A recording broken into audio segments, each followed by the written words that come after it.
Assalomu alaykum. Bugungi videoda men bolalarimni qanday qilib Amerika maktabidan olishni va mana shunaqa chiroyli manzaramiz bilan bo'lishmoqchiman.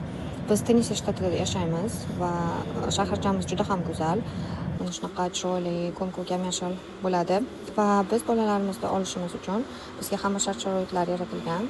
Biz xohlasak mashinada borib olib kelishimiz yoki avtobus bilan ta'minlanadi. Agar siz o'sha maktab adresida yashasangiz yokida juda yaqin bo'lsa bolalaringiz o'zi borib kelish huquqiga ham ega. Biz mana shunaqa uzun navbatda turamiz mashinalarda va bironta o'qituvchi, maktab xodimi tashqarida turib, bizga berilgan yorliqlar bor. Bolalarimiz ismi tushirilgan unaqa va ularni bu o'qituvchilar o'qishadi va ichkaridan bolalarimizni chiqarishadi.